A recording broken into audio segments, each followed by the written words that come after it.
ముందుగా ఎమ్మెల్సీ బహుజనుల ద్రోహి అంగీ లాక్కు రూపమేస్తే ఇదే తీన్మార్ మల్లి మీద ఈ తెలంగాణ ప్రభుత్వం సుమోటగా స్వీకరించి కేసును ఫైల్ చేయాలి. అదేవిధంగా 100 ఏళ్ల చరిత్ర కలిగిన ఉస్మానియా యూనివర్సిటీకి సంబంధించిన వీసీ గారిని ఫుట్బాల్ ఆడతా అని అనడం, భయంతో పారిపోయిండని హేళన చేయడం, వీటిని సుమోటగా స్వీకరించి తెలంగాణ ప్రభుత్వం ఆయన మీద ఎస్సీ ఎస్టీ అట్రాసిటీ కేసును కూడా నమోదు చేయాలి. ఈ తెలంగాణలోని 80 లక్షల దళితులు కావచ్చు, లేకపోతే ఎస్సీలు బీసీలు ఎస్టీల ఐక్యతను కోరుకునే బహుజన వర్గాలు కావచ్చు, తీన్మార్ మల్లన్న మీద ఎవరికి వారుగా అట్రాసిటీ కేసు పెట్టాలని తప్పకుండా డిమాండ్ చేయాలి.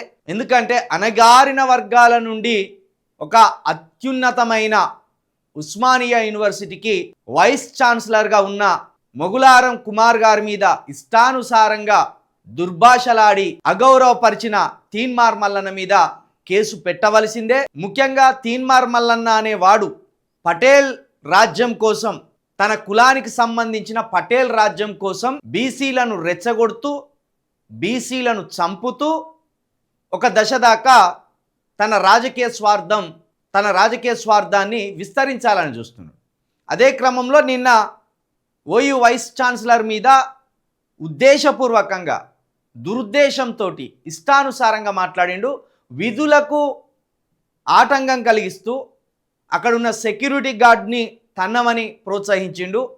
అదేవిధంగా వీసీ ఛాంబర్లోకి పోయి వీసీ ఛాంబర్లో పనిచేసే చిన్న స్థాయి ఉద్యోగుల మీద దుర్భాషలాడి దురుసుగా ప్రవర్తించిండు. వీటిని యూనివర్సిటీ నిబంధనలకు విరుద్ధంగా ప్రవర్తించినందుకు ఒక కేసు, దళిత సామాజిక వర్గానికి సంబంధించిన మాదిగ కులస్తుడైన వీసీ మీద ఇష్టానుసారంగా మాట్లాడినందుకు ఎస్సీ ఎస్టీ అట్రాసిటీ కేసు పెట్టాలని కూడా మేము డిమాండ్ చేస్తున్నాం. ఇక అదేవిధంగా ఈ తీన్మార్ మల్లన్న అనేటోని దురాలోచన ఏంటంటే మాదిగ నాయకత్వాన్ని తెలంగాణలో అంతమొందించాలి. వెలుమవారు తెలంగాణ ఉద్యమంతో అధికారంలోకి వచ్చింది.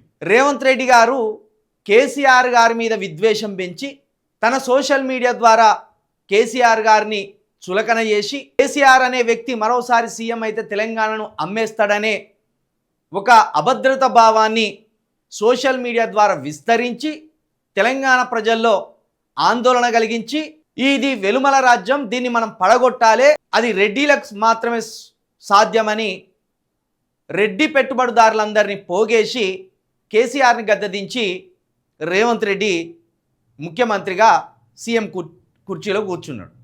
అయితే ఒక సిద్ధాంతంతో, ఒక ఆలోచనతోటి, ఒక సమన్యాయంతో ముందుకు సాగుతున్న మాదిగల నాయకత్వాన్ని దెబ్బ కొడితే తప్పించి తనకు ఈ రాజకీయాల్లో చోటు ఉండదనే ఒక దురాలోచనతోటి, ఒక దుర్బుద్ధితోటి మొదటి నుండి కూడా తీన్మార్ మల్లన్న కుట్రలు చేస్తున్నాడు.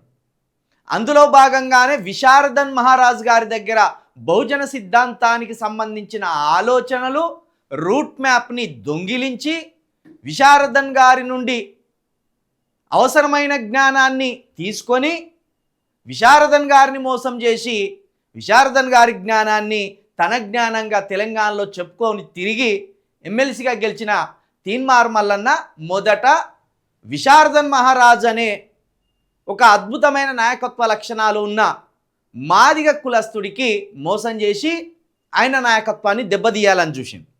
కానీ అది సాధ్యపడలే. ఇక ఇదే కదర్ కృష్ణ గారి దగ్గరికి పోయి అక్కడ బహుజన సిద్ధాంతానికి సంబంధించిన శిక్షణ తరగతుల్లో పాల్గొని ఆయన దగ్గర నుంచి కొంత జ్ఞానాన్ని సంపాదించుకొని అదే కదర్ కృష్ణ గారిని మోసం చేసిండు. ఇక నేను ఎన్టీవీలో చేసేటప్పుడు ఇదే తీన్మార్ మల్లన్న అనే ఒక దొంగగాడు ఇద్దరం కలిసి పార్టీ పెడదామన్నా అని చెప్పి నాతోటి ఎన్టీవీలో రిజైన్ చేయించి వాడు టీవీ5లో రిజైన్ చేసి ఇద్దరం కలిసి 6 నెలల పాటు పాదయాత్ర చేస్తే చిలుక ప్రవీణ్ అనే నేను కూడా మాదిగ కులస్తుడినే, నేను కూడా మాదిగ వారినే, నన్ను మోసం చేసిండు. ఇట్లా దశల వారీగా మాదిగ కులస్తుల మీద కక్షగట్టి మాదిగ నాయకత్వాన్ని పూర్తిగా నిర్వీర్యం చేసి మాదిగ నాయకత్వాన్ని చంపితే తప్పించి తెలంగాణలో తనకు చోటు ఉండదనే ఒక దురుద్దేశంతో ఎప్పటికప్పుడు మాదిగలను అణిచివేస్తూ, దళితులను అణిచివేస్తూ మాదిగలకు సంబంధించిన ఉద్యోగస్తుల మీద కించపరుస్తూ ఈ తీన్మార్ మల్లన్న అనేటోడు తన సామ్రాజ్యాన్ని విస్తరించుకోవాలని చూస్తున్నాడు. కాబట్టి ఈ తీన్మార్ మల్లన్న మీద ముందు అట్రాసిటీ కేసు పెట్టవలసిందే, వాడిని రోడ్డుకు గుంజవలసిందే.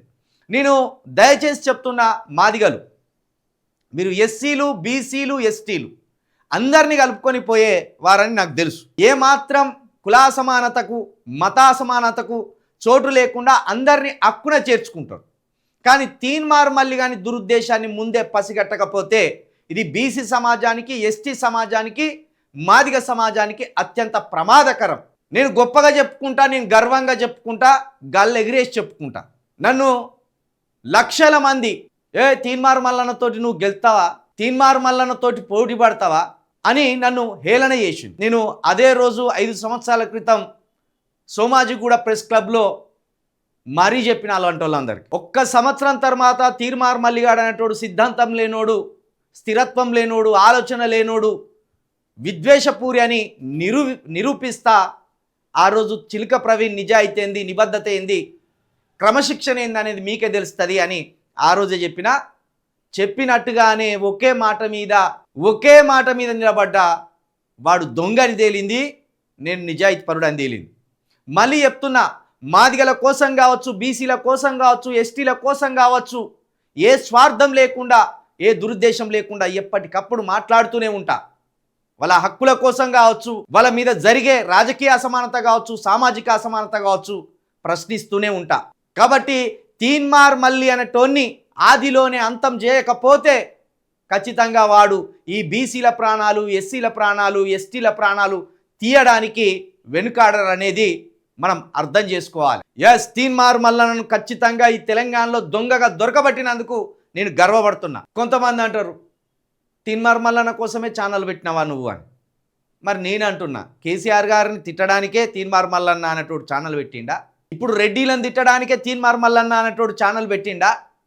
లేకపోతే ఎస్సీ, బీసీ, ఎస్టీలను అందరినీ రెడ్డిలకు శత్రువులుగా చేయడానికి, వెలుమలకు శత్రువులుగా చేయడానికి, ఆధిపత్య కులాలకు శత్రువులుగా చేయడానికి ఈ ఎస్సీ, బీసీ, ఎస్టీ సమాజాన్ని శత్రు సమాజంగా తయారు చేయడానికే తీన్మార్ మల్లిగాడు అనేటోడు ఛానల్ పెట్టిండా? నేను తీన్మార్ మల్లన్న కోసం ఛానల్ పెట్టలే.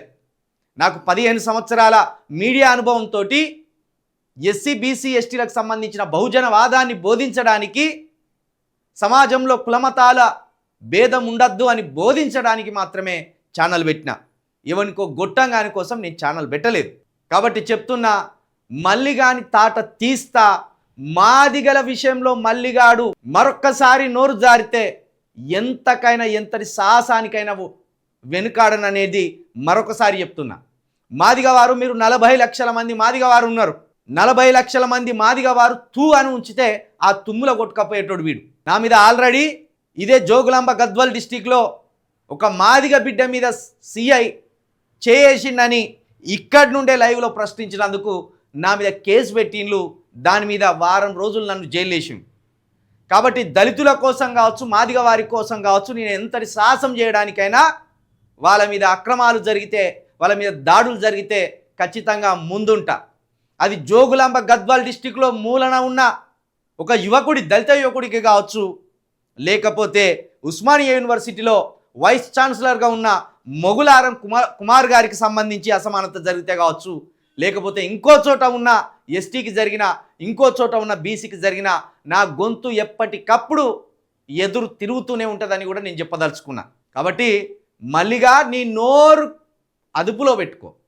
ఇష్టానుసారంగా మాట్లాడితే ఈ మాదిగల తరపున, బీసీల తరపున, ఎస్టీల తరపున మాట్లాడడానికి నేను ఉన్నా, కొట్లాడడానికి నేను ఉన్నా. నీకు ధైర్యం ఉంటే మళ్ళీ చెప్తున్నా, ఉస్మానియా యూనివర్సిటీకి ఎప్పుడు వస్తావరా, నేను కూడా వస్తా. అర్ధరాత్రి దొంగలు పడ్డట్టు పోయి ఇష్టానుసారంగా మాట్లాడి, దుర్భాషలు మాట్లాడి పారిపోయిండు, వెళ్ళిపోయిండు, పరారయిండు. నీ అయ్యా జాగిరారా, నీ అయ్యా జాగిరారా ఇష్టం ఉన్నాడు మాట్లాడడానికి? వెదవా, నీ తోలు తీస్తామని చెప్తాను. ఇప్పటికైనా అద్దులో ఉండకపోతే తోలు తీస్తాం. మల్లిగానికి సపోర్ట్ చేసే అది మాదిగ వారైనా మాకు శత్రువే, బీసీ వారైనా మాకు ప్రత్యర్థులే, ఎస్టీ వారైనా మాకు ప్రత్యర్థులే. మేము ఎస్సీ, బీసీ, ఎస్టీల ఐక్యతను కోరుకుంటున్నాం. ఎస్సీల మీద బీసీలను ఉసిగొల్పి, బీసీలను రెడ్డిల మీద ఉసిగొల్పి, వెలుమల మీద బీసీలను ఉసిగొల్పే సమాజాన్ని మేము నిర్మించాలనుకోవడం లేదు. కుల మతాలకు సంబంధం లేకుండా ఒక సమాజాన్ని నిర్మించాలని అనుకుంటున్నాం. కాబట్టి మాకు రెడ్డివారు సమానమే, బీసీ వారు సమానమే, ఎస్సీలు సమాజం సమానమే, ఎస్టీలు సమానమే. రాజకీయపరమైన కోణాలలో ఎవరి వాటాలు వాళ్ళు పంచుకోవాలని మాత్రమే అడుగుతున్నాం. అది సత్తాను బట్టి, పోరాటాన్ని బట్టి తెలుస్తుంది. ఇది అర్థం చేసుకోవాలి. మళ్ళీ దాని మీద ఖచ్చితంగా ఎస్సీ ఎస్టీ అట్రాసిటీ కేసు పెట్టి తీరుతాం.